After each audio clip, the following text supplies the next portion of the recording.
বদরুজ্জামান রিয়াদ সাহেব, ঢাকা। হযরতের আলোচনার বিষয় হচ্ছে ইসলামের দৃষ্টিতে বরকত। হযরতকে ওনার নির্দিষ্ট বিষয়ের উপর আলোচনা আলোকপাত করার জন্য ইন্তিজামিয়া কমিটির পক্ষ থেকে সবিনয় অনুরোধ জ্ঞাপন করছি। السلام عليكم ورحمة الله وبركاته. وعليكم السلام ورحمة الله وبركاته. إن الحمد لله نحمده ونستعينه ونستغفره ونعوذ بالله من شرور أنفسنا ومن سيئات أعمالنا. من يهد الله فلا مضل له ومن يضلله فلا هادي له. ونشهد أن لا إله إلا الله وأن محمدا عبده ورسوله الذي أرسله بالحق بشيرا ونذيرا وداعيا إلى الله بإذنه وسراجا منيرا. أما بعد فقد قال الله تعالى في كلامه المجيد وفرقانه الحميد. أعوذ بالله من الشيطان الرجيم. بسم الله الرحمن الرحيم. ولو أن أهل القرى آمنوا واتقوا لفتحنا عليهم بركات من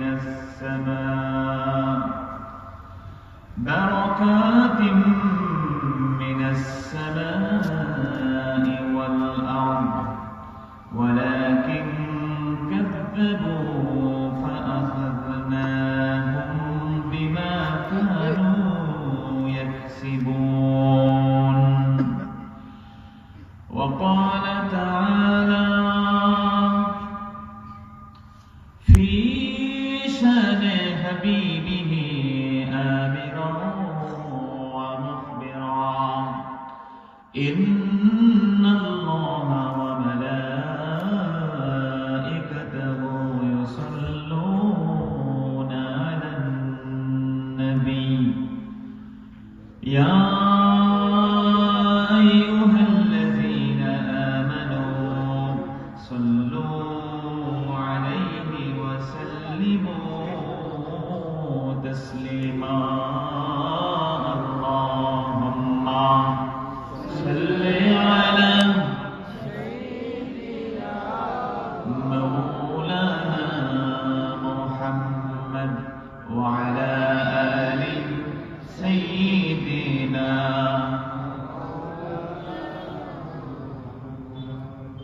رہے میرا مسکن حوالے کعبہ بنی میرا مدہن دیار مدینہ. اللہم جرے صلی علی مولانا وعلى آل سيدنا.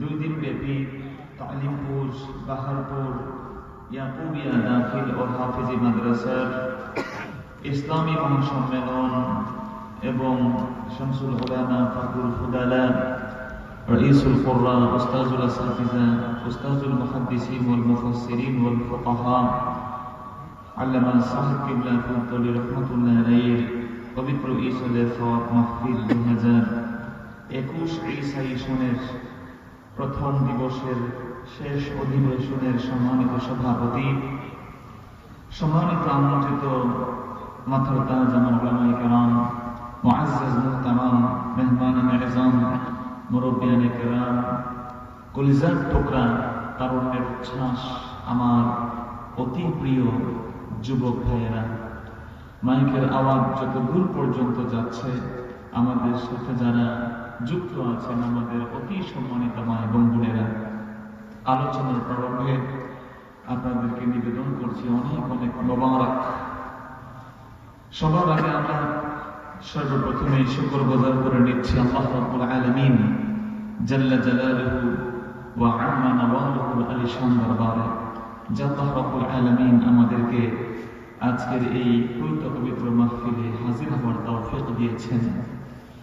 শত মায়ের শত সন্তানকে শত ব্যস্ততাকে উপেক্ষা করে আজকের এই মাহফিলে বর্তমান পৃথিবীর কঠিন এবং জটিল এক মুহূর্তে, যেই মুহূর্তে গোটা বিশ্বের মানুষ নিজেদের স্বাভাবিক জীবন যাপন ভুলে গেছে, নিজেকে আড়াল করে নিয়েছে, নিজেকে বন্দিশালায় ইচ্ছে করে বন্দি করে রেখেছে, মানুষ যখন লাশের মিছিল গুনছে, যেই মুহূর্তে মানুষ তাদের কেবল হসপিটালগুলোতেই নয়, এই পৃথিবীর অতি উন্নত রাষ্ট্র, যেই মুহূর্তে তারা অ্যাম্বুলেন্স পর্যন্ত খালি নাই, ঠিক ওই মুহূর্তে আমরা আজকের এই মাহফিলে হাজির হতে পেরেছি। আমরা খুশি না বেজার?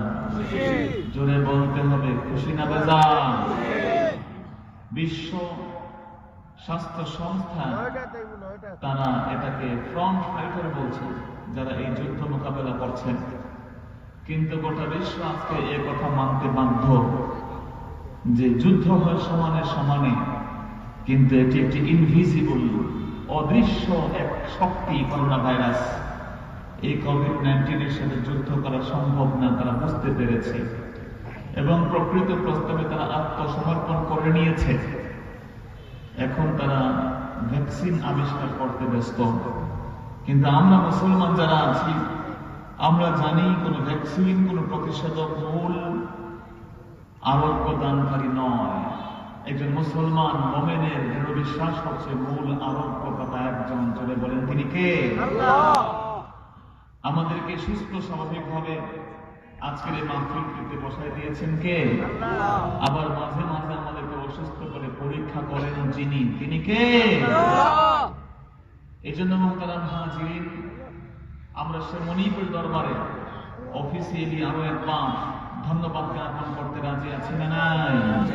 আসুন দিল প্রাণ উজাড় করে, হৃদয়ের বদ্ধ কপাটকে উন্মোচন করে, সিংহ শার্দুলের ন্যায়, বাঘের গর্জনের ন্যায়, পুরুষোচিত কণ্ঠে, সমস্বরে, সমবাক্যে, ইমানের তেজে তেজিয়ান হয়ে, ইসলামের বলে বলিয়ান হয়ে একবার উচ্চারণ করুন, কালিমাতুশ শুকর আলহামদুলিল্লাহ।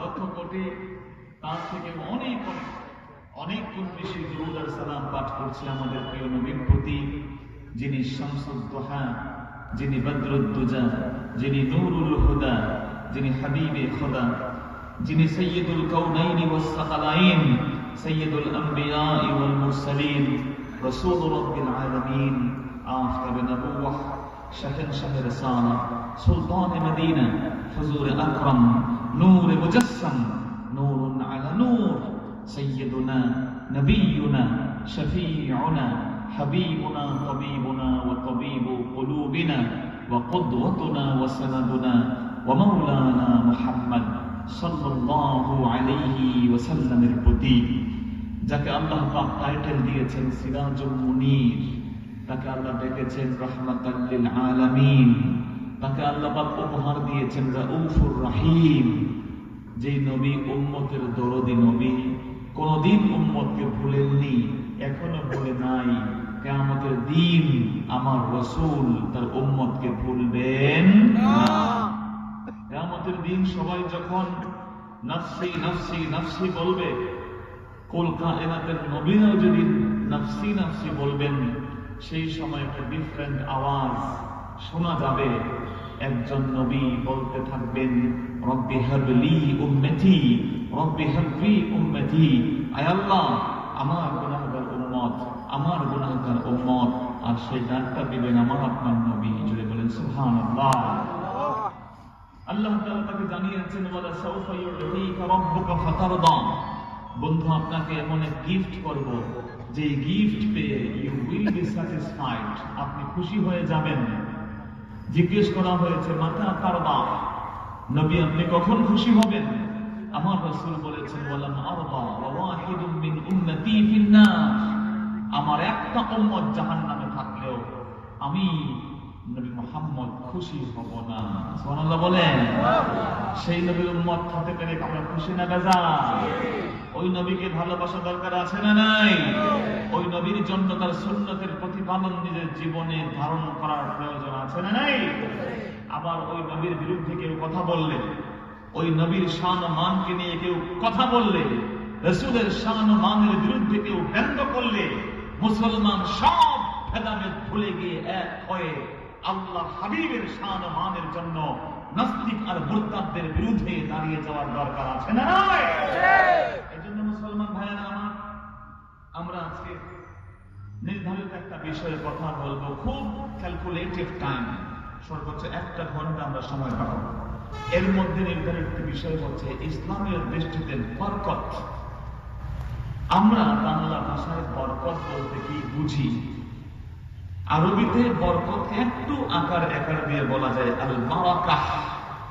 মুহতারাম হাজিরিন, তার আগে আমি আপনাদের কিছু প্রশ্ন করতে চাই। আপনারা কি আমার প্রশ্নের উত্তর দিতে রাজি আছেন? জোরে বলেন। প্রথম প্রশ্ন হলো যে আমরা আজকে যে মানুষগুলো এই 2021-এ আছি, 2021-এ আছি, আমাদের যে আয় ইনকাম, এটা আমাদের যে পিতা মাতা, আমাদের দাদা, আমাদের পূর্বপুরুষদের থেকে আমাদের ইনকাম কম না বেশি? জোরে বলতে হবে বেশি। আমাদের রাস্তাঘাট, দোকানপাট, আমাদের সুযোগ সুবিধা, গাড়ি ঘোড়া, আমাদের বাড়িঘর, আমাদের এই ঈদগাহ, আমাদের মসজিদ, আমাদের নেটওয়ার্কিং ব্যবস্থা আমাদের মুরব্বীদের থেকে কম না বেশি? সুন্দরের দিক থেকে, সুযোগ সুবিধার দিক থেকে, সব দিকে আমরা কিন্তু ওয়েল অর্গানাইজড।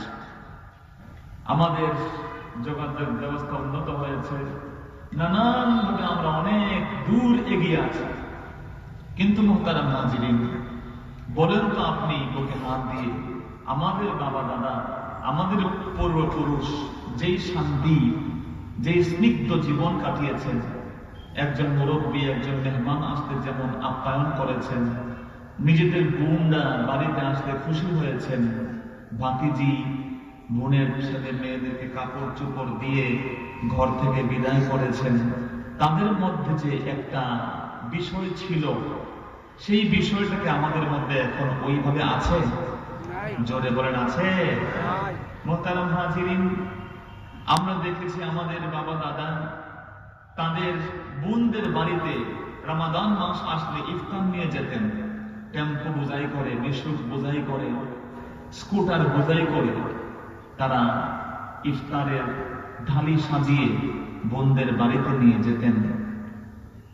আম কাঁঠালের সিজন আসলে, ফলের মৌসুম আসলে আমরা দেখতাম আমাদের মুরব্বীদেরকে তাদের বোনদের বাড়িতে আম কাঁঠাল নিয়ে যেতেন, আনারস, জাম্বুরা, খই, মুড়ি। কথা বলেন ঠিক কিনা? এই বিষয়গুলো এখন মোটেও দেখা যায় না, খুবই কম। কথা বলেন ঠিক কিনা? মুহতারাম হাজিরিন, তার মানে হলো আমাদের মুরব্বিয়ানে কেরাম যারা ছিলেন তাদের থেকে যদিও আমরা আপডেটেড, আমরা এখন অনেক উন্নত নানান দিক থেকে, বাট আমাদের মুরব্বীদের মধ্যে একটা বিষয় ছিল যা আমাদের মধ্যে নাই, অনেকের ক্ষেত্রে অনুপস্থিত। সেই জিনিসটির নামই হচ্ছে আল বারাকাহ। বরকত নাই। কি নাই? জোরে বলেন। বরকত নাই। এই বরকত শূন্যতা আমাদের মধ্যে এসেছে কিভাবে? বরকত পাওয়া যায় কিভাবে? আর বরকত জিনিসটাই কি? এই নিয়ে আমরা আজকে পুরো সময় জুড়ে কথা বলতে চাই। আল্লাহ পাক আমাদেরকে আমলের নিয়তে কথা শোনার তৌফিক দান করুন। জোরে বলেন আমিন। মুহতারাম হাজিরিন, সেই মর্মে আমি আপনাদের খেদমতে সূরাতুল আ'রাফের আয়াত নাম্বার 96 96 নম্বর আয়াত তিলাওয়াত করেছি। আল্লাহ রাব্বুল আলামিন বলছেন, ওয়ালাউ আন্না আহলাল কুরা আমানু ওয়াত্তাকাউ লাফাতাহনা আলাইহিম বারাকাতিন মিনাস সামাই ওয়াল আরদ। অর্থাৎ যদি কোন এলাকার মানুষ ঈমান আনত এবং আল্লাহকে ভয় করত, দুইটা কাজ, একটা হলো ঈমান আর একটা হলো আল্লাহর ভয়। জোরে বলেন, কার ভয়? আল্লাহর ভয়। এই দুইটা কাজ যদি কেউ করত, কোন এলাকার মানুষেরা, আমি আল্লাহ কি করতাম?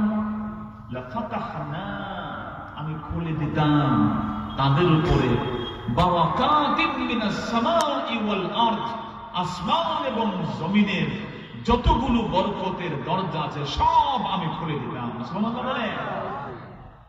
আপনি পৃথিবীতে চলেন, বরকত আসমান থেকেই নামবে অথবা জমিন থেকে উঠবে। রিজিক তালাশ করতে হলে জমিন থেকে বাহির হয়ে কোথাও আর যাওয়া যাবে না, পৃথিবীতেই থাকতে হবে।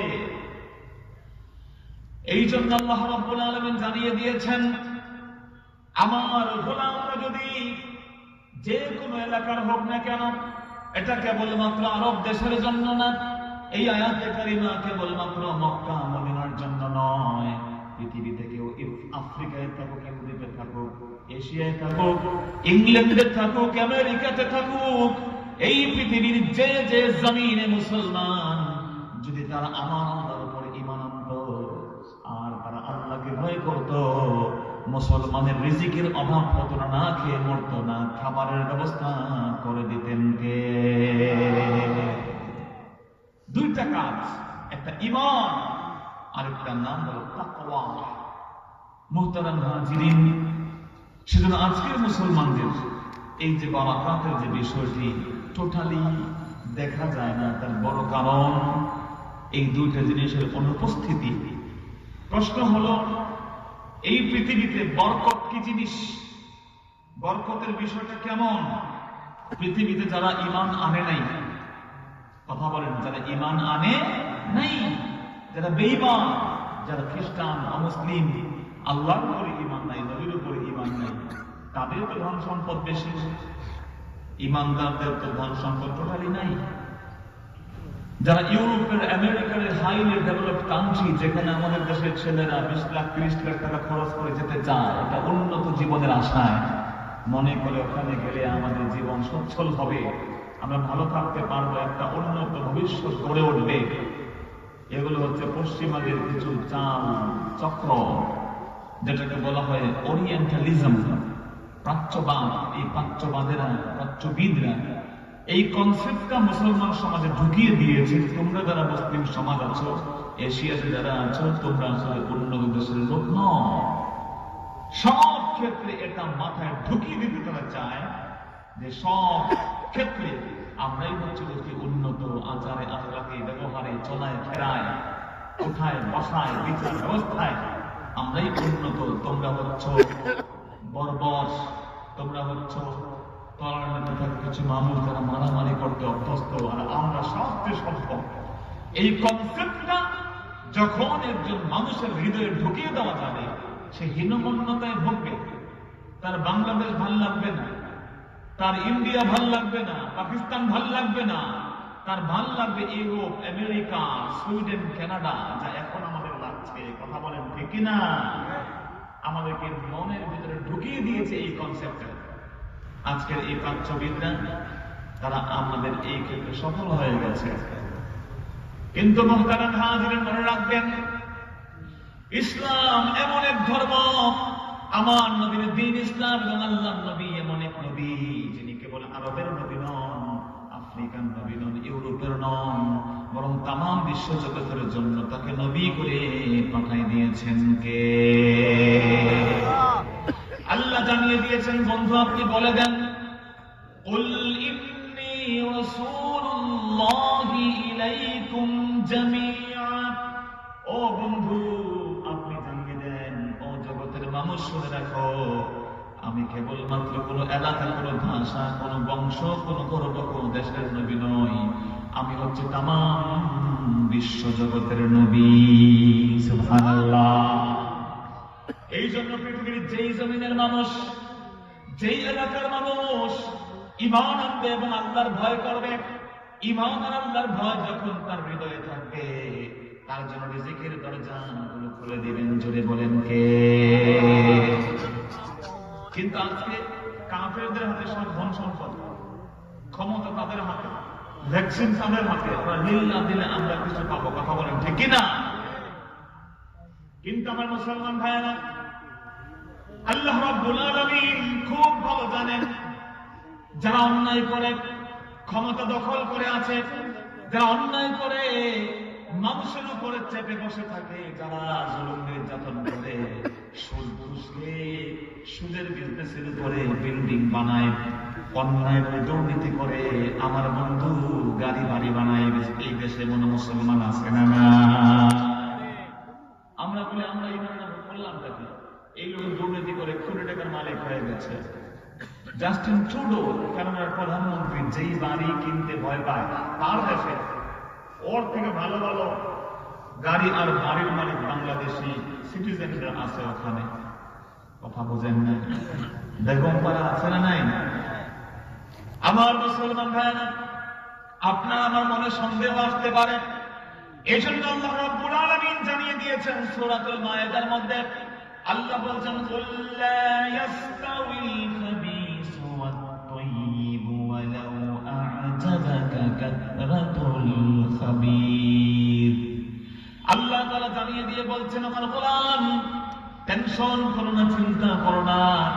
তোমার কাছে মনে হতে পারে যারা অবৈধভাবে, যে লোকটা একটা ক্ষমতার আসনে বসে গেছে, একজন নেতা হয়ে গেছে, দুর্নীতি করে করে রডের বদলে বাঁশ দিয়া দিয়া কোটি টাকার মালিক হয়েছে, বাংলাদেশে আছে না? না, শুধুমাত্র তাই না, সব কিছুতেই ভেজাল। গত এক মাসে বাংলাদেশে 35 জন যুবক মারা গেছে, যুবক আর যুবতী ভেজাল মদ খেয়ে। নজমিল্লা বললেন একটু ভালো মদ খেয়ে মরলে বুঝতে যার শান্তি, মদটা খেয়ে তো মরছে, খাইছে ভেজালটা, তার মানে মদের মধ্যেও ভেজাল। নজমিল্লা বললেন না ভাইয়া?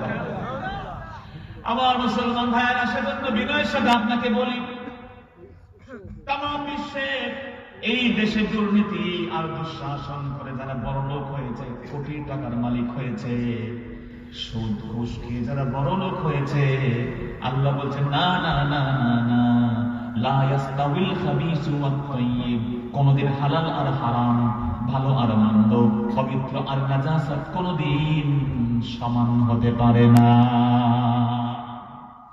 ওয়ালাউ আ'জাবাকা কাথরাতুল খাবিস, যদিও খবিসির বিষয়গুলো, হারাম বিষয়গুলো, নাপাকগুলো ও পবিত্রগুলো ফেলে ফেটে বিশাল হয়ে যাবে, তুমি দেখে সেদিকে অবাক হয়ে যাবে, আরে এটা তো বড় নেতা, এর সামনে 10 জন, পিছনে 10 জন, যেই ভালো গাড়িতে সে চড়ছে, ওই তো দুনিয়ার সবচেয়ে সুখী। না না, আমার আল্লাহ জানিয়ে দিয়েছেন না না না, ওয়ালাউ আ'জাবাকা কাথরাতুল খাবিস, যদিও তোমাকে নাপাক জিনিসগুলো অবাক করে দেবে, আমার গোলাম ভয় পেও না, চিন্তা করো না, তার লক্ষ কোটি টাকার থেকে বিশাল 20-50 তলা বিল্ডিং এর থেকে তোমার যে কুড়ে ঘর হালাল টাকায় বানিয়েছো, আমি আল্লাহর কাছে তোমার কুড়ে ঘরের মূল্য অনেক বেশি। এজন্য আফসোস করার সুযোগ নাই। দুনিয়াকে যারা টার্গেট বানায় নিয়েছে, রাসূল সাল্লাল্লাহু আলাইহি সাল্লাম বলেছেন, মান কানাতিদ দুনিয়া হাম্মা জাআলাল্লাহু আল ফাকরাতা বাইনা আইনাই, আল্লাহর কোন গোলাম যদি কেবল তার টার্গেট হয় দুনিয়া দুনিয়া, আমার ওই আল্লাহর গোলামের 2 চোখকে আমার আল্লাহ ফকির বানাই দিবে। নাউজুবিল্লাহ বলে, তার 2 চোখ হবে ফকির চোখ, 2 চোখের চশমা হবে ফকিরের চশমা, ওর দিল কোনদিন ধনী হবে না। এজন্য আপনি দেখবেন বহু সরকারি কর্মচারী আছে, বহু বড় বড় সরকারি কর্মকর্তা আছে, যারা চাকরি করে, গাড়িটাও সরকারি, ড্রাইভার সরকারি, গাড়ির তেলটা সরকারি, মোবাইলটা সরকারি, ফোনের বিল সরকারি, ইলেকট্রিসিটি সরকারি, যে ঘরে থাকে সেও সরকারি, ঝাড়ু দেয় সেও সরকারি, আছে না নেই?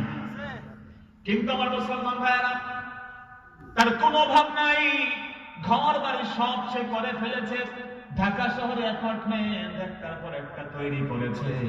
আল্লাহর গোলামের কোনো অভাব নাই, কিন্তু একজন গরিব কৃষক, একজন তালিমপুরের একজন গরিব ড্রাইভার, একজন দিনমজুর তরকারি বিক্রেতা যখন আল্লাহর ওই গোলামের কাছে একটা পেপারে সাইন করতে যাবে, ওই সরকারি কর্মকর্তা কোটি কোটি টাকার মালিক হওয়ার পরেও টেবিলের নিচ দিয়া ফকিরের মতো ভিক্ষার হাত বাড়ায়া দেয়। কথা কোন ঠিক কিনা? আপনাদের এলাকায় নাই মনে হয়? ভাইরা আমার, সারা দেশে আছে, বাদ নাই কোথাও। সব চলে এই দেশে। রাঙামাটিতে শুনলাম ভোটারের সংখ্যা ৩,৫০০। সকালবেলা দেখলাম ভোট পড়ে গেছে ৭,৫০০। এরা হচ্ছে এই যে এদের চোখ হচ্ছে ফকিরনি চোখ বানাই দিয়েছেন কে? জোরে বলেন কে? এই জন্য দুনিয়াদার হওয়া যাবে না। দুনিয়াদার যে হবে সে হচ্ছে একটা কুকুরের মতো। বলা হচ্ছে আজ দুনিয়া জিফা ওয়া তালিবুহা কিলাব। দুনিয়াটা হলো একটা মরা জন্তুর মতো, আর ওই দুনিয়াকে যে পাগল পাড়া হয়ে যায় তার উদাহরণ হলো একটা মরা ওই খাদ্য বস্তুকে খায়, যেমন কুকুর। নাউযুবিল্লাহ বলে। মরা একটা বস্তুকে, জন্তুকে কেবল কুকুর খায় না, কেবলই আমার ভাইয়েরা চিল খায় না, শকুন খায় না, হায়না খায়, শেয়াল খায়, আর কত কিছু দেখায়। কিন্তু কুকুর ছাড়া আর যারা আছে সবাই বা জামাত খায়, জামাতের সাথে খায়, মানে দলবদ্ধভাবে খায়, মিলেমিশে খায়। একজন ঠ্যাং টান দেয়, একজন জিহ্বা টান দেয়, নানান কায়দায় খায়, মিলেমিশে তারা খায়। বাট কুকুর হচ্ছে ডিফারেন্ট। এই দুনিয়াতে কুকুরের স্বভাব হলো একটা হাতি মনে করে থাকুক, সে মনে করে আমি একাই খাবো, আরেকটা কুকুর আসলে ঘেউ ঘেউ করে তাড়ায়া দেয়। কথা বলেন ঠিক কিনা? দুনিয়াদাররা ঠিক তেমন। আমি চেয়ারম্যান হয়েছি, আরেকটা লোক চেয়ারম্যানের মাথা তুললে মাথা ফেলে দেব। আমি এমপি, আর কেউ এমপি হতে পারবে না। এমপি হওয়ার চিন্তা করলে ওর স্বপ্ন ভঙ্গ করে দেব, আছে না? তালিম করে পড়ালেখাতে আমার দোকান আছে, আরেকটা দোকান হইতে দিব না। কেমনে তার দোকানকে ধ্বংস করা যায় সেই চিন্তায় আমরা ব্যস্ত। এ হচ্ছে দুনিয়াদার। ভাইরা আমার, তো এটা হচ্ছে দুনিয়াদার হওয়া যাবে। আর এই পৃথিবীতে ধন কেবল টাকা পয়সায় নয়। আল্লাহর হাবিব বলেন, লাইসাল গিনা আন কাসরাতিল আরদি ওয়ালাকিনাল গিনা গিনান নাফস। কেবল টাকা পয়সায় যে ধনী সেই ধনী নয়, ধনী হলো সেই যার দিলটা বড়। সুবহানাল্লাহ। যদি আপনার দিল বড় হয় তাহলে আপনি মানুষকে ক্ষমা করতে পারবেন, মানুষকে আপনার মুখে জায়গা দিতে পারবেন। দিল বড় হলে আপনি দেখবেন আপনার থেকে আর কিছু বড় নাই। সুবহানাল্লাহ বলে। বিমানে যখন উঠবেন তখন কিছু টাকা দেখবেন, ছোট্ট ছোট্ট বিশাল বিশাল বিল্ডিং গুলো আপনার ছোট্ট ছোট্ট মনে হয়। আরো যখন উপরে উঠবেন মনে হবে ঢাকা শহরটাকে পুরা আমার এই জ্যাকেটের মধ্যে জায়গা করা যাবে। কথা কোন ঠিক কিনা? আসলে আপনি কেমন? আল্লাহর কসম করে বলি, তামাম দুনিয়ার থেকে যে মুমিনের মূল্য আল্লাহর কাছে সবচেয়ে বেশি। সুবহানাল্লাহ বলে। এই জন্য আল্লাহ জানিয়ে দিয়েছেন, মান কাতালা মুমিনান, যে ব্যক্তি মান কাতালা নাফসান বিগাইরি নাফসিন আও ফাসাদিন ফিল আরদি ফাকান্নামা কাতালান নাস জামিআ। এই দুনিয়ার বুকে আল্লাহর কোন গোলামকে কেউ যদি মেরে ফেলে বিনা কারণে, অন্যায়ভাবে কাউকে হত্যা করে, কেমন যেন একজন ব্যক্তি নয় গোটা জগৎকে আল্লাহর গোলাম হত্যা করে ফেললেন। নাউযুবিল্লাহ। এজন্য ভাই ইবনে ওমর রাদিয়াল্লাহু তাআলা আনহু মক্কা শরীফে গিয়ে কাবার দিকে তাকায়া বলেন, কাবা মা আ'যামুকি ওয়া আ'যামু হুরমাতুকি, তোমার কতই না ইজ্জত, কতই না মূল্য। কিন্তু আমি ইবনে ওমর নবী সাহাবী বলছি, ওয়াল মুমিনু আ'যামু মিন হুরমাতিকি আও মিনকি।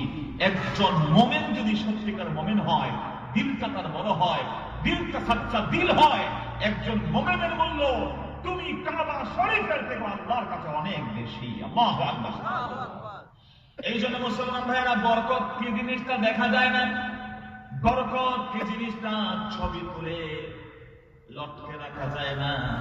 বরকত জিনিসটাকে অনুভব করতে হয়। কথা বলেন ঠিক কি? জিয়াদা ওয়ান নামা,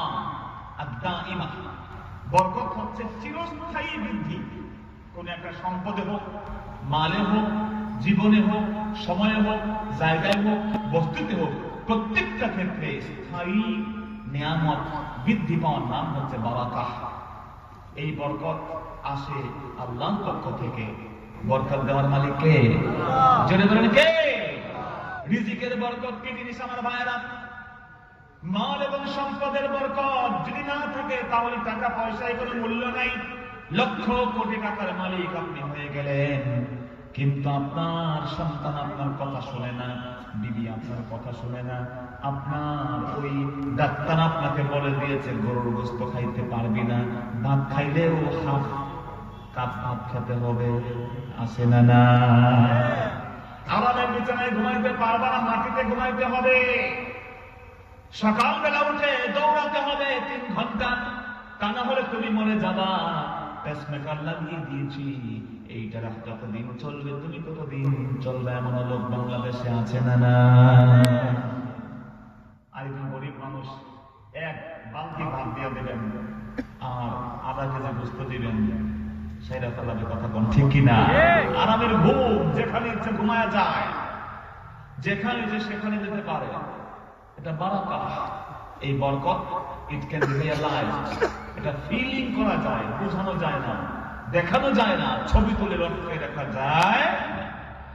এই বরকত হয় মোটামুটি 5টি জায়গাতে। আল বারাকা ফিজ জামান, আল বারাকা ফিল মাকান, আল বারাকা ফিশ শাখস, আল বারাকা ফিশ শাই, ওয়াল বারাকা ফিল মাল। বরকত হতে পারে সময়ের মধ্যে, বরকত জায়গায় হতে পারে, বরকত ব্যক্তিতে হতে পারে, বরকত হতে পারে আপনার বস্তুতে, আর বরকত হতে পারে মাল এবং সম্পদে। সময়ের বরকত সব সময় সমান নয়। এই যে গত রাতটা গেল আমাদের সামন থেকে, জুমার রাত, জুমার রাতের বরকত অন্য রাতের মতো নয়। জুমার দিন কেউ মারা গেলে রাসূলুল্লাহ সাল্লাল্লাহু আলাইহি ওয়াসাল্লাম বলছেন, উকিয়া মিন আযাবিল কবর। আল্লাহর কোন গোলাম যদি জুমার দিন মারা যায়, শেষ নিঃশ্বাসটা সে নিয়ে নেয়, মালাকুল মউত তাকে কবজা করে নেয়। রাসূলুল্লাহ বলছেন, জুমার দিনে যে মারা যাবে তার কবর আযাব থেকে তাকে বাঁচায়া দিবেন কে? জুমার দিনে দোয়া করলে কবুল হয়। জুমার দিনে কেউ যদি দুরূদ শরীফ করে, রাসূলুল্লাহ বলেন, ফাকিন্নাহা মাহদুরা। জুমার দিনে আমার আল্লাহ, আমার বান্দা, আমার উম্মতের দুরূদ শরীফ গুলো খুব কুইক পার্সেলে আমার কাছে পাঠায়া দেয়। ওই জুমার দিনে একটা সময় আছে, যেই সময় আল্লাহর গোলাম দোয়া করলে আল্লাহ খালি হাতে ফিরিয়ে দেন না। সুবহানাল্লাহ বলেন। তো জুমার দিন আর অন্যদের কি সমান? জুমার দিনকে ঈদের দিন বলা হয়েছে। ঈদের দিন জুমার দিনকে বলেছে। রাসূল বলেছেন, লাইসা মিন আ'য়াদি উম্মতি আফদালু মিন ইয়াউমিল জুমআহ। আমার উম্মতের জন্য জুমার দিনের থেকে উত্তম কোন ঈদের দিনই নাই। সুবহানাল্লাহ বলেন না? সুবহানাল্লাহ। ঈদুল লিল ফুকারা, হাজ্জুল লিল ফুকারা। তা আমাদের কিছু ভাইরা আছেন, তারা শুধুমাত্র ঈদুল ফিতর আর ঈদুল আযহা আর কোন ঈদ খুঁজে পান না। ঈদে মিলাদুন নবী বললে ব্যঙ্গ করে, আছে না নাই? তো অন্য ব্যঙ্গ করুক, কিন্তু আমরা বলি ভাই, ঈদে মিলাদুন নবীর কিয়াম, এরপরে ইয়া নবী সাল্লাল্লাহু আলাইহি এগুলো বলা জরুরি না, কিন্তু এই কারণে আমরা যেন 2-3 দলে বিভক্ত না হয়ে যাই। জোরে কোন আমিন। আল্লাহ ভাইদের বুঝ দান করুন, জোরে কোন আমিন। তোমার রাসূল বলছেন প্রত্যেক জুমার দিন ঈদের দিন, তুমি বলছো এটা ভণ্ডদের ঈদ, এটা সেটা। আরে বাবা, 2টার বেশি ঈদ নাই, 3 নম্বরের ঈদ মানে বিদআত। তোমার রাসূল বলছেন এটা ঈদের দিন, খুশির দিন, আর তুমি বিদআত বলো, তাহলে তোমার দ্বন্দ্ব তো নবীজির সাথে লেগে যাবে। কথা বলেন ঠিক কি না? আমার মুসলমান ভাইরা ঠিক তেমনি করে। এই মুহূর্তে যদি আপনি 2 রাকাত নামাজ পড়েন, আজকের রাতটা জায়গা জায়গা ইবাদত করেন, আজকের রাতে ইবাদত করলে আর সবে কদরের রাতে ইবাদত করলে দুটোর মধ্যে ডিফারেন্স আছে না নাই? সবে কদরে ডাকলে আল্লাহ 1000 মাসের সওয়াব দিলেন। রব্বুল আলামিন নিজে জানিয়ে দিয়েছেন, লাইলাতুল কদরি খায়রুম মিন আলফি শাহর। লাইলাতুল কদরের মূল্য কত তুমি কি জানো গো বন্ধু? লাইলাতুল কদরের মূল্য 1000 মাসের থেকে উত্তম। সুবহানাল্লাহ।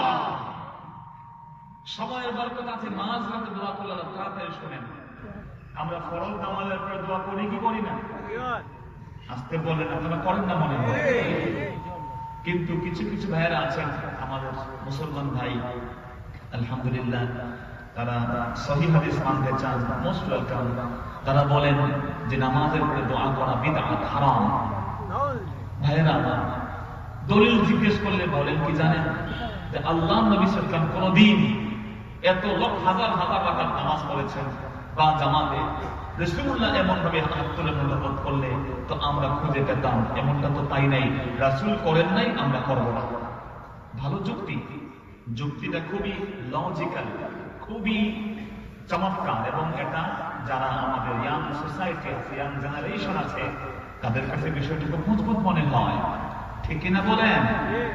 কিন্তু আমার মুসলমান ভাইরা তর্কে যেতে রাজি না। বাংলাদেশে তর্ক করে কিচ্ছু হয় না, বরং তর্ক আর বিতর্ক, বহস মুবাহাসাতে মুসলমানদের মধ্যে দলাদলি আরো বাড়ে। কথা কোন ঠিক কিনা? আমার ভাইরা বহস করে কি হয় জানেন? দলে দলে আর আমরা হই। তো আমি জানি আল্লাহ নবী সাল্লাল্লাহু আলাইহি ওয়াসাল্লাম অসংখ্য হাদিস আছে যেখানে তিনি নামাজের পরে দোয়া করতেন, হাত তুলে দোয়া করেছেন, অসংখ্য প্রমাণ আছে, সেদিকে গেলাম না। রাসূল যদি করে নাও থাকেন, মনে করেন করেন নাই, কিন্তু আপনার একটা নিরাপদ দিল আছে ভাই। You all have neutral heart. প্রত্যেকের একটা নিরপেক্ষ দিল আছে না নাই?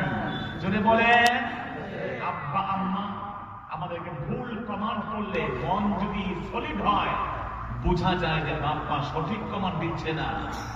নেতা যদি বলে যে আমার জন্য তোর ভাইকে খুন করে ফেল, দিল যদি ঠিক থাকে তাহলে এটা বুঝবো এটা ভুল সিদ্ধান্ত দিচ্ছে নেতা আমাকে।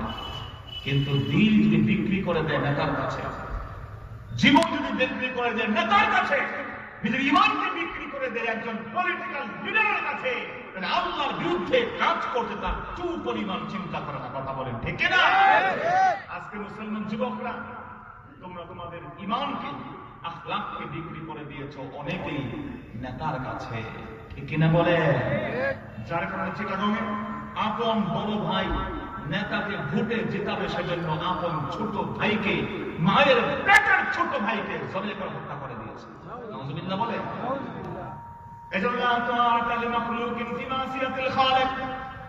সৃষ্টির কোন আনুগত্য চলবে না আল্লাহর বিরুদ্ধে গেলে। সবার আগে দেখতে হবে এই কাজটি করতে গেলে আমার আল্লাহ নারাজ হন কিনা, আল্লাহর বিরুদ্ধে যায় কিনা। আল্লাহর বিরুদ্ধে গেলে দুনিয়ার কোন মাখলুকের হুকুম বরদারি করা যাবে না। দিল আছে এই দিলকে জিজ্ঞেস করেন তো ভাই, আপনি বলেন আমার নবী সাল্লাল্লাহু আলাইহি ওয়াসাল্লাম যেই কাজ করেছেন তা যেমন হাদিস, নবীর কাজ কি? কথা বলছেন না, কথা বুঝেন না আপনারা? আমার নবী যে কাজ করেছেন তার নাম কি? হাদিস। আল্লাহ নবীর যে কাজ এটা হাদিস যদি হয়, আমার নবী যে কথা বলেছেন এটা কি হাদিস নয়?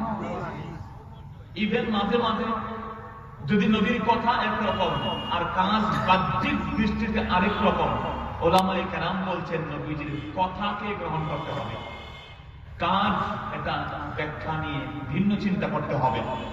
যেমন প্রস্রাব করা দাঁড়িয়ে অথবা বসে, দাঁড়িয়ে প্রস্রাব করব না বসে প্রস্রাব করব, আমরা বসে প্রস্রাব করব, কারণ আমার রাসূল দাঁড়িয়ে প্রস্রাব করতে মানা করেছেন।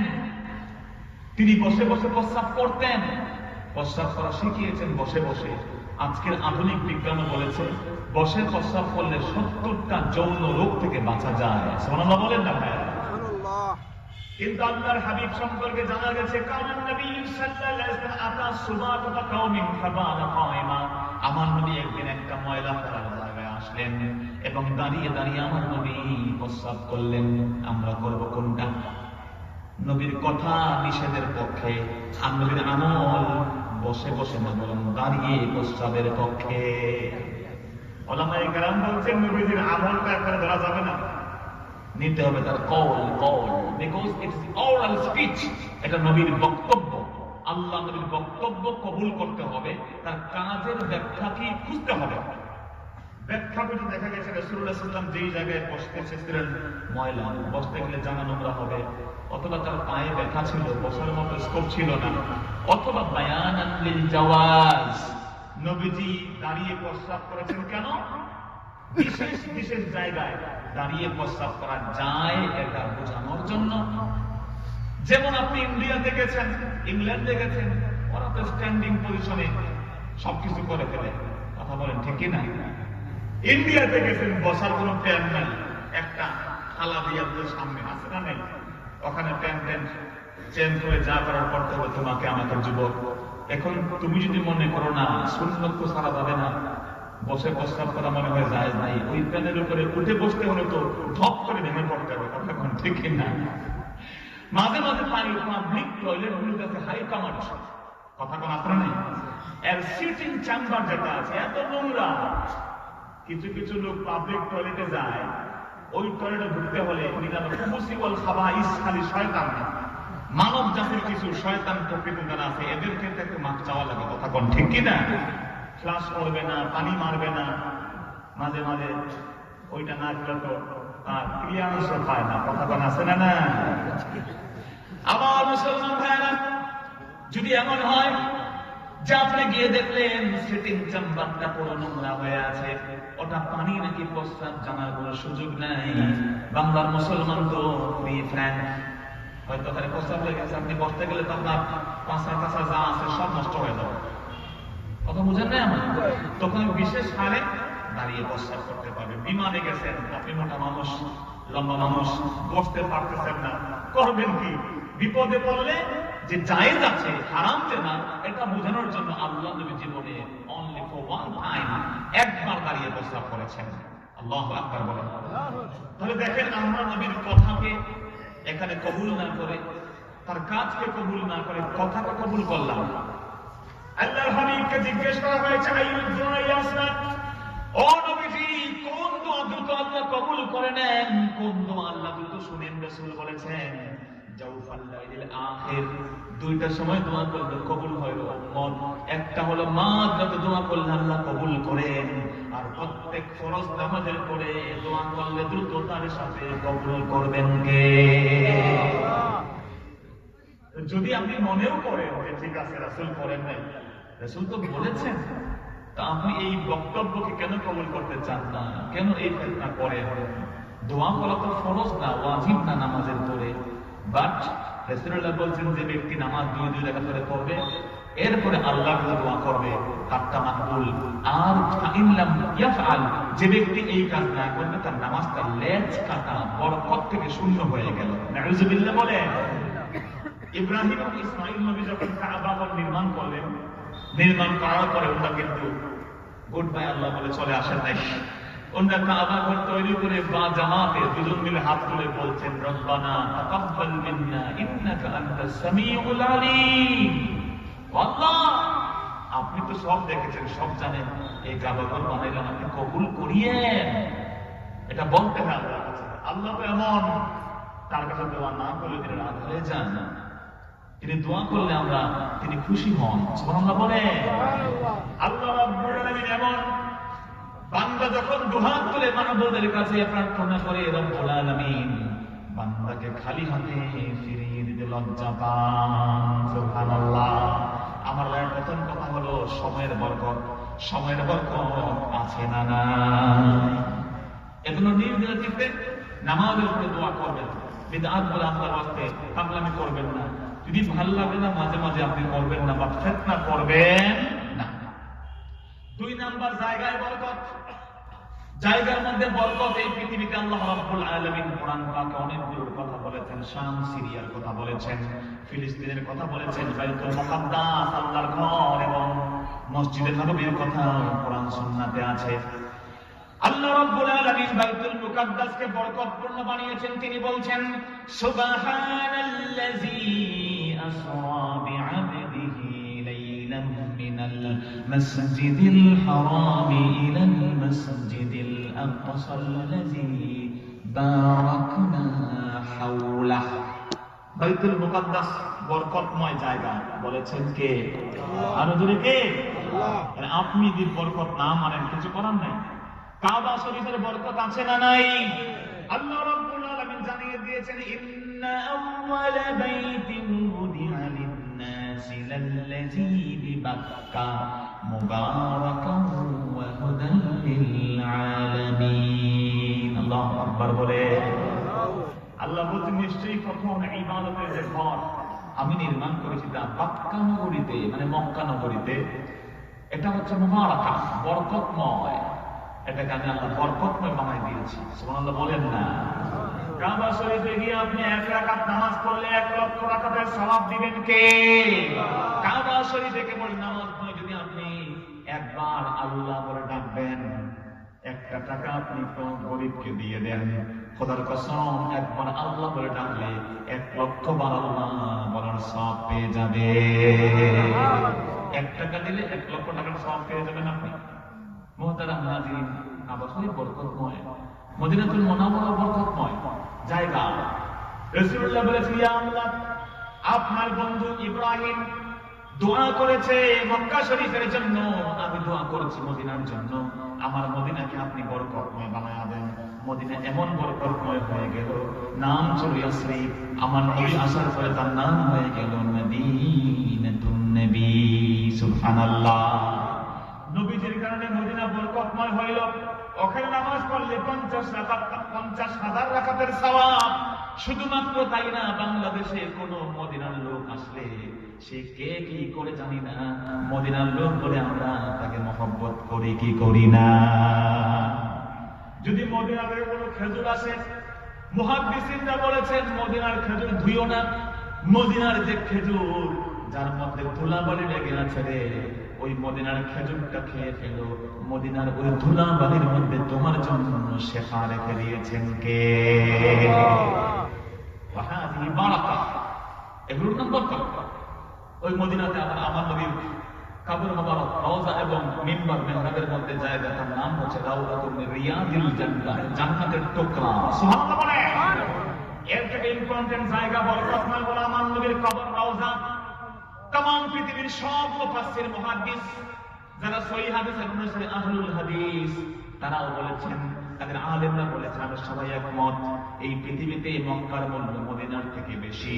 কিন্তু আমার নবীর রওজা যেখানে আছে, যেই জমিনে আমার নবী শুয়ে আছেন, ওটা এক্সেপশনাল। তার মূল্য কেবল মদিনা নয়, কেবল মক্কা নয়, বাইতুল মুকাদ্দাস নয়, ওর মূল্য আমার আল্লাহর আরশে আজিমের চেয়েও বেশি। সব এক। যারা সালাফি পরিচয় দেন তাদেরও কিছু কমেন্ট আমি দেখলাম, মাশাআল্লাহ, তারাও এখানে নিছে। হজ করতে একবার 2011 সালে গিয়ে দেখলাম মোবাইল ফোন বেজে উঠছে, ইমাম সাহেব এমন কথা খাইছে, বেয়াদব বলে গালি দিয়েছেন যে মোবাইল ফোনে গান বাজাই দিয়েছে। তোমরা কি মনে করো আল্লাহ রাসূল এগুলো শুনছেন না? কিন্তু হায়াতুল নবী, জিন্দা নবী, রাসূলের কষ্ট হচ্ছে। আল্লাহু আকবার। আম্মাজান আয়েশা বলেন, আলী, রাসূল ঘুমিয়ে আছেন রওজায়, তুমি যে দরজায় টক টক করে আওয়াজ করছো, রাসূলের কষ্ট হবে। আল্লাহু আকবার বলেন। এখন এরপরেও যদি কেউ বিচ্ছিন্নভাবে হায়াতুল নবীকে তালাক দেয়, সেটা কপাল পোড়া। ঠিক কিনা যদি বলে, তার কপাল পোড়া। বল্লু আদল্লু, সে নিজে গোমরাহ এবং অন্যকে গোমরাহ করছে। কি ভাই, এমন তালাক দেনা বলা আছে না নাই? কথা কোন আছে না নাই? আমার মুসলমান ভাইয়েরা, আরেকটা বরকত হচ্ছে 3 নম্বর আশাখস, ব্যক্তির বরকত, সময়ের বরকতের কথা বললাম আপনাকে জায়গার বরকত। আবার আরেকটা বরকত হলো ব্যক্তিগত বরকত। আল্লাহ পাক পৃথিবীতে কিছু মানুষকে বরকতময় বানায় দিয়েছেন। আল্লাহর ওলি, আল্লাহর গোলাম যেখানে পা রেখেছেন সেখানে সোনা ফলেছে, আছে না না? এটাকে বরকত বলে। কেউ বলছে লক্ষ্মী। লক্ষ্মী বললে আপনি কাফের মুশরিক হয়ে যাবেন না, বাট লক্ষ্মী বলিয়ে। লক্ষ্মীটা তো হিন্দু ভাইদের ভাষা, ঠিক কিনা বলেন? আমাদের বরকত শব্দ আছে না নাই? বারাকা বলতে কষ্ট হলে বরকত বলে দেবেন। আমার দোকানের লক্ষ্মীটা, এই কর্মচারী আমার দোকানে যে করি না, এমন লক্ষ্মী, আমার এত এত এত লাভ। না না না ভাই, লক্ষ্মী বলিয়েন না। আপনার তো একটা কালচার আছে, সংস্কৃতি আছে। আপনি আমি বলবো কি আল বারাকা, না হলে বলবো ও হচ্ছে আমার দোকানের বরকত। আপনি বরকত বললে সওয়াব দিবেন কে? জোরে বলেন কে?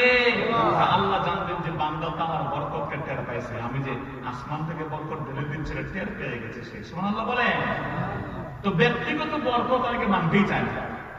ব্যক্তির বরকত কি আবার শিরিক শিরিক। আরে বাবা, বরকত যার কাছে আসে সে তো দেওয়ার মালিক না, যার কাছে বরকত আছে তাকে দিয়েছেন বরকতটাকে। জোরে কনকে দোয়া চাই না আমরা? আমরা বলি হুজুর দোয়া করিয়েন। দোয়া চাও কেন? দোয়া চাইবা আল্লাহর কাছে। আল্লাহ কি শোনেন না? আল্লাহ কি বুঝেন না? ওলি আল্লাহর দোয়া চাইবা কেন? হুজুরের কাছে দোয়া চাইবা কেন? তোমার হাত নাই, মুখ নাই? মোস্ট ওয়েলকাম, ভালো কথা, এটা আমিও জানি। আল্লাহর কাছে চাইলে আল্লাহ খুশি হবেন সরাসরি, বাট ওসিলা তালাশ করতে আল্লাহ বলে দিয়েছেন। সুবহানাল্লাহ বলেন না? আচ্ছা, আপনি শিরিক বললেন, আপনি এই হাদিসের কি ব্যাখ্যা দিবেন বলিয়েন তো? সহিহ আল বুখারীতে এসেছে, প্রিয় নবী তার প্রিয় সাহাবী আমর ইবনে খাত্তাব, যার সম্পর্কে রাসূল বলতেন আমার পরে কেউ নবী হলে হতো সে আমর। সুবহানাল্লাহ বলবেন না? লাউ কানা বা'দু নাবিয়্যিন লাকানা উমর। অমরকে বলে, অমরকে যাও যাও, ওই করম নামক নগরীতে আমার এক বন্ধু আছে, তার নাম হলো ওয়াইস। যাও যাও, এটা বানানো হাদিস না, সহিহ বুখারীর হাদিস।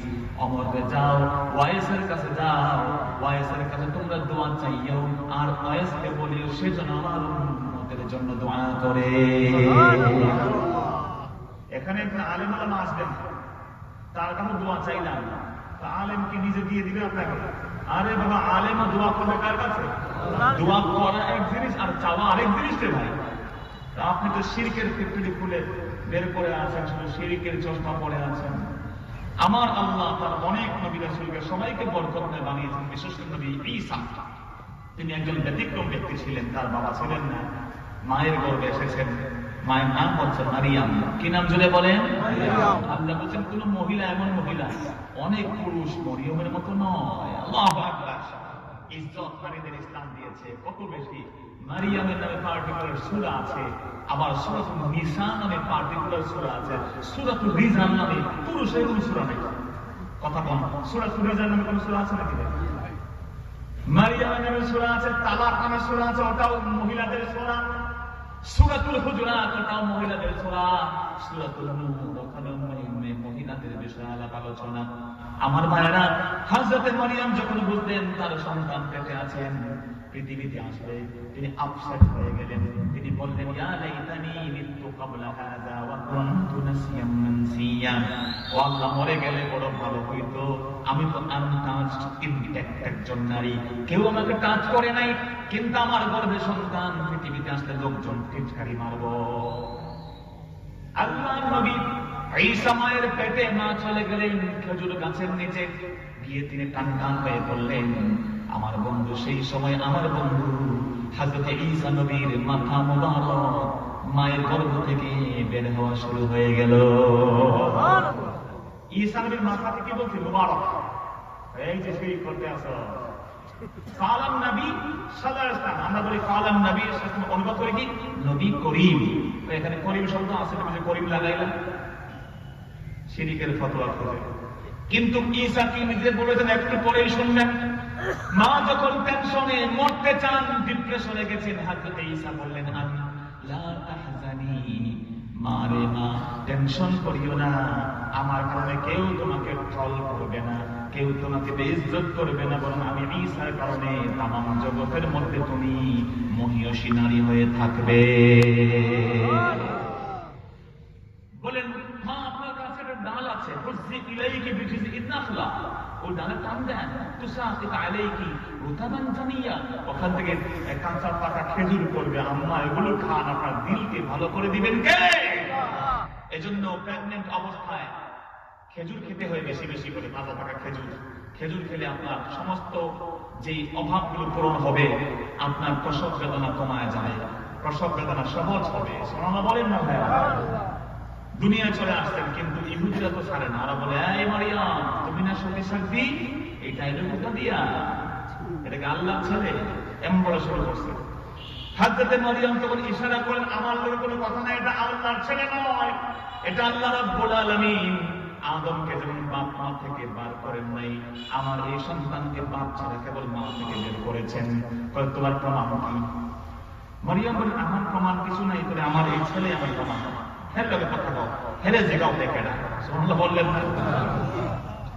তখন তারা বলল, ক্বালু কাইফা নুকাল্লিমু মান কানা ফিল মাহদি সাবিয়্যা, আমরা এমন লোকের সাথে কথা বলবো কেমনে যে আছে এখনো দোলনায়।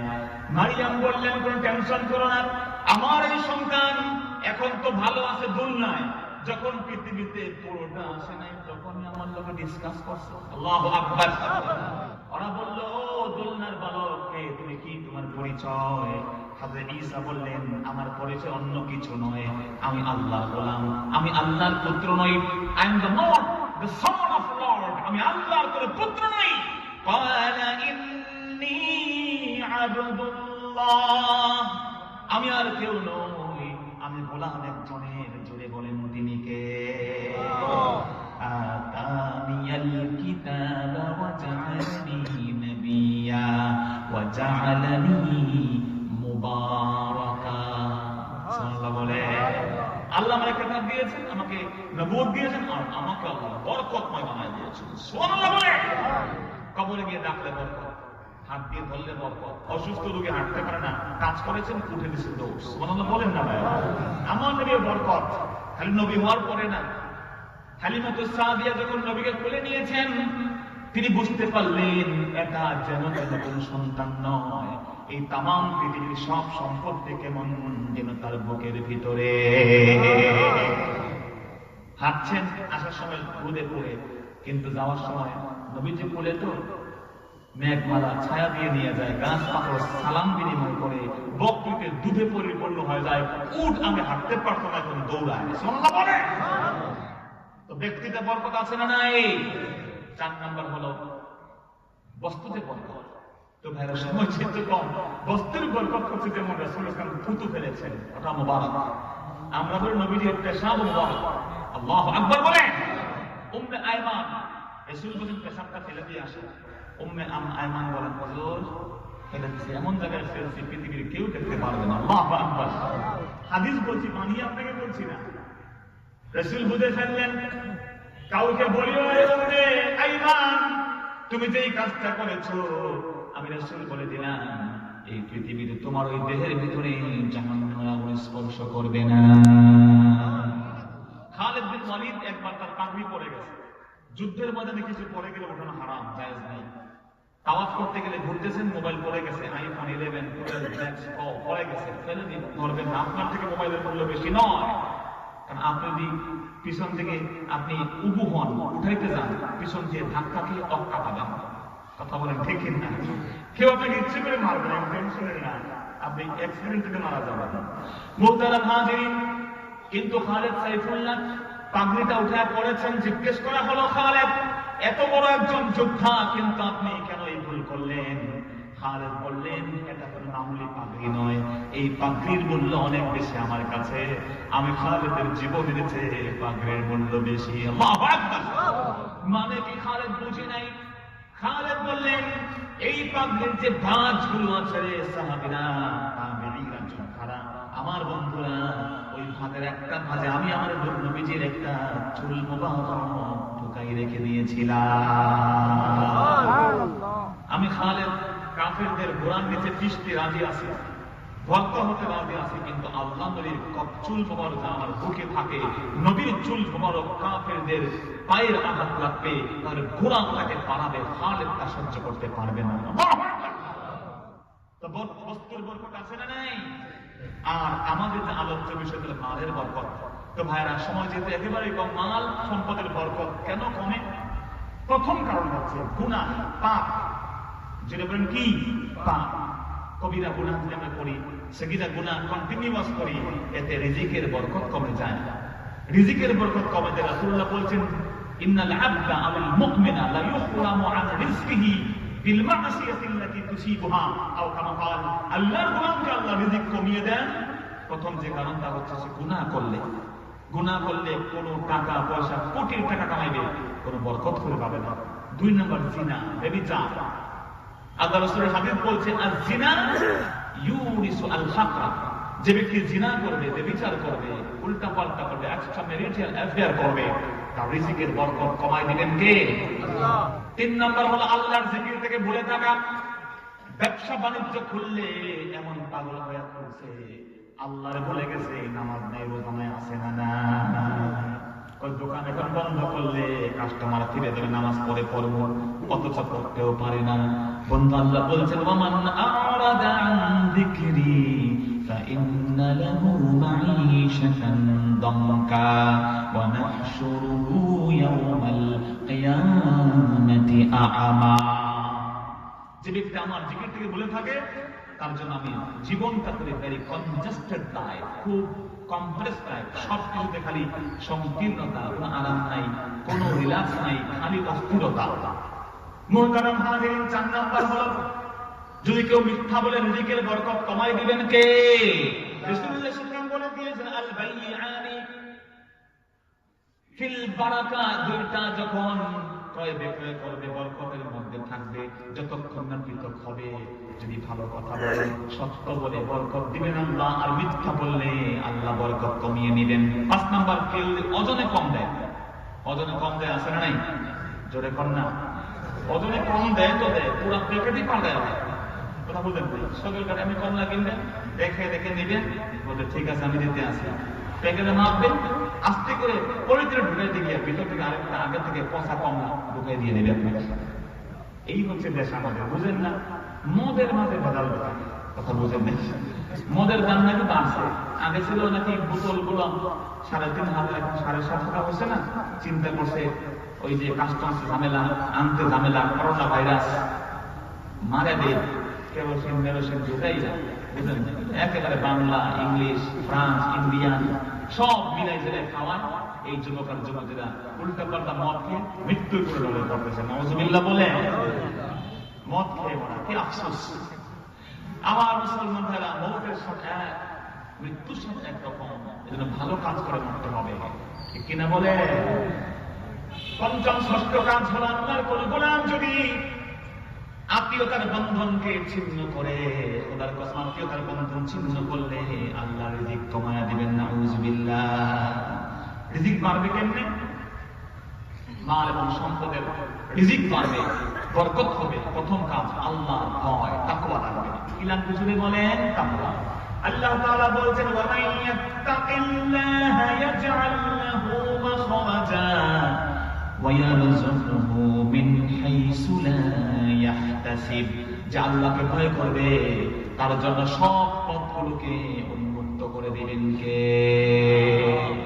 তাকে এমন জায়গা থেকে রিজিক দিবেন সে টেরও পাবে না। রাসূলুল্লাহ বলেছেন লাউ আন্নাকুম তাওয়াক্কালুনা আলাল্লাহি হাক্কা তাওয়াক্কুলিহি লারুজিকতুম কামা ইউজাকুত তুয়ুর। যদি তোমরা আল্লাহর উপরে রিজিকের জন্য একমাত্র আল্লাহকে বিশ্বাস করতে, রিজিকের মালিক কেউ নয়, রিজিকের মালিক কে? রিজিকের মালিক বুশ না, ব্লেয়ার না, ডোনাল্ড ট্রাম্প না, জো বাইডেন না, ভ্লাদিমির পুতিন না, টনি ব্লেয়ার না, আমার বন্ধু প্রধানমন্ত্রী না, রাষ্ট্রপতি না। রিজিকের মালিক আমার দোকান পাট নয়, রিজিকের মালিক আমার ওই সমস্ত কলা কৌশল না, সব কিছু বাদ দিয়ে রিজিকের মালিক চলে বলেন একজন, তিনি কে? যদি আল্লাহর গোলাম রিজিকের জন্য আল্লাহর উপরে নির্ভর করত, রাসূলুল্লাহ সাল্লাল্লাহু আলাইহি ওয়াসাল্লাম বলে দিয়েছেন যেমন আল্লাহ পাখিগুলোকে রিজিক দেন, ঠিক তেমনি মানব জাতিকে আল্লাহ রিজিক দিয়ে মালামাল করে দিয়ে দিতেন। পাখি কেন রিজিক পায়?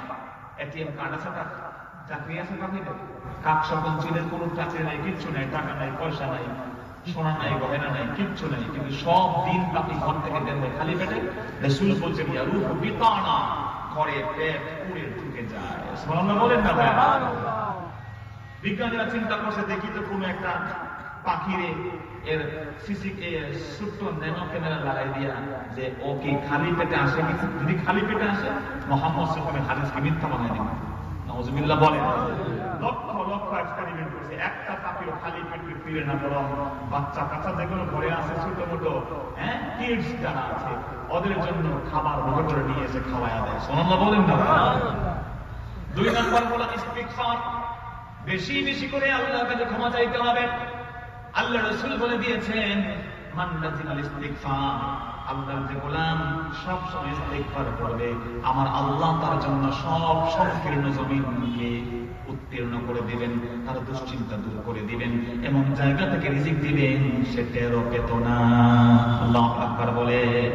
আল্লাহ তো বলছেন ইস্তাগফিরু রাব্বাকুম ইন্নাহু কানা গাফফারা ইউরসিলিস সামাআ আলাইকুম মিদরারা আসমান থেকে রিজিক ঢেলে দিব, বেশি বেশি ইস্তিগফার করবে। এজন্য আমার ভাইয়েরা বন্ধুরা যারা আমরা আছি, রিজিকের বরকত চাইতে হলে আমরা ক্ষমা চাইব সবসময় কার কাছে? 5 ওয়াক্ত নামাজের পরে 20 বার করে 100 বার হয়ে যাবে। রাসূল তো 100 বার মাফ চাইতেন আল্লাহর কাছে, যার গুনাহ ছিল না, সগীরাও না। আর আমরা কবিরা করতে করতে এটা হিসাব করলে ক্যালকুলেশন লাগবে। 3 নাম্বার হচ্ছে দোয়া, আল্লাহর কাছে বেশি বেশি দোয়া করবো আমরা বরকত পাওয়ার জন্য। 4 নাম্বার আমরা যে কাজ করতে পারি তা হলো বেশি বেশি করে আমরা আল্লাহর জিকির করবো, আল্লাহ রিজিক বানায়া দেবেন। 5 নাম্বার যে কাজটি করবো, আত্মীয়তার সম্পর্ক জুড়ে দিব। আল্লাহ কবুল করুন, যেরকম আমিন। রাসূল বলছেন, মান আরাদা আইয়ুবসাতা ফি রিজকিহি, যে ব্যক্তি আশা করে তার হায়াতে এবং রিজিকে বরকত পাবে, সে যেন আত্মীয়তার বন্ধন যুক্ত করে দেয়। যুক্ত করে মানে কি? যে আমার চাচতো ভাই আমাকে তার মেয়ের বিয়েতে দাওয়াত দিয়েছে, আমিও দিলাম। না না না, সে দাওয়াত দেয় নাই, ওরে গিয়ে দাওয়াত দিলাম। এটার নাম হচ্ছে আত্মীয়তার বন্ধন রক্ষা করা। আল্লাহু আকবার। সিলমান কাতাহাতা, যে কেটে দেয়, জোড়া লাগাও তুমি, সে আপনাকে লজ্জিত হবে, আপনার উপরে স্যাটিসফাইড হবে, আপনার বিয়ে সব দায়িত্ব সে নিয়ে যাবে। তাকে দাওয়াত দিবেন, কোনো কারণে বিয়ে ভাঙ্গে আমাদের সমাজে আসে না নাই, সে কিন্তু আপনার পক্ষে সৈনিক হয়ে যাবে। বরকত বানাই দিবেন কে? ভাইয়েরা, সেজন্য এই কাজ আমরা করবো। আরেকটা কাজ করা যায়, যারা যুবক বিয়ে করেন না এখনো, তারা বিয়ে করে ফেলবেন। বিয়েটা সহজ করে দিবেন মুরব্বীরা। বিয়ে করলে বরকত আল্লাহ বাড়ায়া দিবেন, বিয়ের মধ্যে বরকত। ওমর ইবনে খাত্তাব বলেন, ইয়া আজাবান মান ইস্তাগনা বিগাইরিন নিকাহ, আমি অবাক হই যেই ছেলে বিয়ে করে নাই অথচ নিজের পায়ে নিজে খাড়াইতে চায়। আমরা তাকে এখন আগে নিজে নিজের পায়ে খাড়াইতে চাই, এরপরে বিয়ে করতে চাই। কথা বল ঠিক কিনা? তো ভালো, আপনি পরিপূর্ণ একটা অভ্যাস যদি হয় ঠিক আছে, তা না হলে আপনি বিয়ে করবেন। বিয়ে করলে আল্লাহ বরকত বাড়ায়া দিবেন। মুহতারাম হাজিরিন, হজ উমরা করবেন। সুযোগ থাকলে হজ এবং উমরা করলে আল্লাহ পাক রিজিকের মধ্যে বরকত দিয়ে দিবেন। এমন অসংখ্য আমল আছে, দোয়া, দরুদ, তাসবিহ, তাহলিল, রিজিক বাড়ানোর বিভিন্ন আমল আছে। সূরা ওয়াকিয়া পড়া যায়, সূরা মুলক পড়া যায় জুমার রাতে। আল্লাহ পাক আমাদেরকে তৌফিক দিন, আমিন। আজকে যে মাহফিলে আল্লাহ পাক বরকত ঢেলে দিন, কোন আমিন। আল্লাহ রাব্বুল আলামিন আমাদের এই মাহফিলকে আজকে যেমন আছে, আগামী দিনও মাহফিলটা আছে, সহি সালামতে যারা এই মাহফিলে কথা বলবেন, আমরা শুনবো, আমলের নিয়তে আমাকে আপনাকে সবাইকে আল্লাহ কবুল আর মঞ্জুর করেন, আমিন। আল্লাহুম্মা আমিন। রব্বানা যালামনা আনফুসানা ওয়া ইন লাম তাগফির লানা ওয়া তারহামনা লানাকুনান্না মিনাল খাসিরিন। রব্বুল আলামিন, আমরা যারা কথা বলেছি, শুনেছি, আল্লাহ আমাদের কথাবার্তার মধ্যে ভুল বেয়াদবি থাকতে পারে মাহবুব, কিন্তু আমরা যে দুটো হাত তুলেছি না আল্লাহ, এর মধ্যে কোনো ভেজাল নাই আল্লাহ। আল্লাহ, এর মধ্যে কোনো আর্টিফিশিয়ালিটি নাই আল্লাহ। আল্লাহ, আমাদের তামাম জিন্দেগির সমস্ত ভুল ত্রুটি আপনি মাফ করে দেন আল্লাহ। আমাদের মনের নেক আশাগুলো পূরণ করে ফেলেন আল্লাহ। আমাদের তামাম হাজাত পূরণ করে দেন আল্লাহ। নেক মাকসুদগুলো আপনি পুরা করে দেন আল্লাহ। আল্লাহ, আমাদের কাউকে আপনার এই মাসজিদ থেকে খালি হাতে ফিরাই দিয়েন না আল্লাহ। আমরা কেউ কোটি টাকার মালিক, কেউ পথের ভিক্ষুক, কিন্তু প্রত্যেকেরই কোনো না কোনো জায়গাতে আপনার কাছে চাওয়া পাওয়া আছে গো মাহবুব। আমাদের সেই চাওয়া পাওয়াকে আপনি পূরণ করে দেন আল্লাহ। এই মাসজিদ থেকে আপনি কাউকে খালি হাতে ফিরাই দিয়েন না রব্বি করিম। দুইটা হাত যারা তুলেছি, জিন্দেগির গুনাহগুলো মাফ করেন, নেক আমলগুলো কবুল করে নেন। আমাদের মুর্দেগানদেরকে আপনি মাফ করে দেন। খাস করে অত্র এলাকায় যত মুর্দেগান যে যেখানে শুয়ে আছেন ঈমান নিয়ে, প্রত্যেককে আপনি মাফ করে দেন। আল্লাহর যে মহান ওলির জন্য এই মাহফিল আয়োজন করেছেন, আপনার ওলির দরজাকে আপনি বুলন্দ করে দেন। এইভাবে বদরপুরের জমিনে, জয়পুরের জমিনে, ফুরফুরা সিলসিলার জমিনে আপনার যে ওলি আপনারা কোনি আছেন, প্রত্যেককে আপনি কবুল করেন। আমাদের মা বাবাকে আপনি মাফ করে দেন। রব্বির হামহুমা কামা রাব্বায়ানি সগীরা। আল্লাহ, এই মাদ্রাসাকে আপনি কবুল করেন। তালিবুল ইলম যারা আছেন, আসাতিজা কেরাম যারা আছেন, প্রত্যেককে আপনার দ্বীনের জন্য কবুল আর মঞ্জুর করে নেন আল্লাহ। আমরা হাত তুলেছি, আমাদের তামাম জিন্দেগির সমস্ত নেক আমলগুলো কবুল করে নেন। টাকা পয়সা, বুদ্ধি, পরামর্শ দিয়ে আজকের এই মাহফিলকে যারা সাজিয়েছেন, আপনি তাদের জীবনকে সাজায়া দেন। অনেক প্রবাসী ভাই বোনেরা আমাদের কাছে হর হামেশা আল্লাহ অ্যাপ্লিকেশন করে, তারা মনে করে আমরা সবাই মিলে দোয়া করলে আপনি শুনবেন আল্লাহ। আল্লাহ, আমাদের বিদেশে থাকা ভাই বোনদেরকে আপনি আপনার রহমতের চাদর দিয়ে ঢেকে রাখেন আল্লাহ। আল্লাহ, করোনা ভাইরাস থেকে তাদেরকে হেফাজত করেন আল্লাহ। কলিজার টুকরা সন্তান চাইলে দেশে আসতে পারে না। আয় আল্লাহ, আপনি আমাদেরকে পরীক্ষা করিয়েন না, পরীক্ষা করলে আমরা ফেল করে ফেলবো রে বাবু। আমাদের এই সোনার বাংলাদেশকে আপনি হেফাজত করেন, এই মাদ্রাসার তামাম প্রয়োজনের আয়োজন করে দেন। تقبل منا انك انت السميع العليم وتب علينا يا مولانا انك انت التواب الرحيم بفضل سبحان ربك رب العزة عما يصفون وسلام على المرسلين والحمد لله رب العالمين. آمين. السلام عليكم.